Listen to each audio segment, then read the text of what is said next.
നമ്മുടെ നാട്ടിലെ മന്ത്രിസഭകൾ മാറുന്നതനുസരിച്ച് മാറുന്ന രണ്ട് സാധനങ്ങളാണ് ഉള്ളത്. ഒന്ന് പോലീസാണ്, മറ്റൊന്ന് വിദ്യാഭ്യാസമാണ്.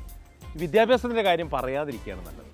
ഓരോ മന്ത്രിക്കും അവരുടെ ഇഷ്ടാനിഷ്ടങ്ങൾക്കനുസരിച്ച് വിദ്യാഭ്യാസ രംഗത്തെ പരിഷ്കാരങ്ങളാണ് ഉണ്ടാകുന്നത്. വിദ്യാഭ്യാസമാണ് നമ്മുടെ നാട്ടിലെ ഏറ്റവും വലിയ പരീക്ഷണ വസ്തു.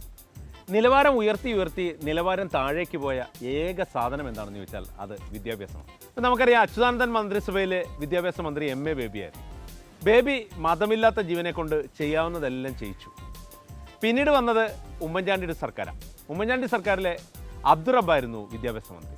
നമുക്കറിയാം, ഏതാണ്ട് ഈ കാണുന്ന പോലെ വിദ്യാഭ്യാസ രംഗത്തെ പച്ച പിടിപ്പിക്കാനാണ് അബ്ദുറബ്ബ് ശ്രമിച്ചത്. അവസാനം അബ്ദുറബ്ബ് പിച്ച എടുക്കേണ്ടി വന്നു.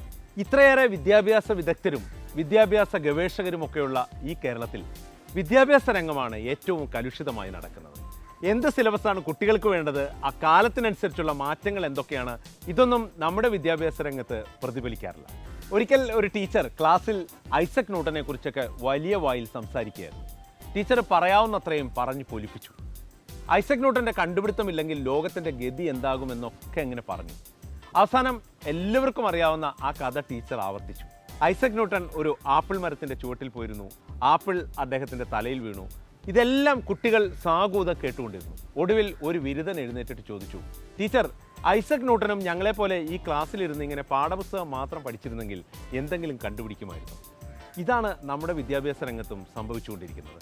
ഇന്നത്തെ കാലത്തെ കുട്ടികൾക്ക് ആവശ്യമുള്ള, നമ്മുടെ നാടിനാവശ്യമുള്ള, കാലത്തിനനുസരിച്ച് മാറുന്ന ഒരു വിദ്യാഭ്യാസമല്ല നമ്മുടെ കുട്ടികൾക്ക് നമ്മൾ നൽകുന്നത് എന്നതാണ് ഏറ്റവും വലിയ പ്രശ്നം.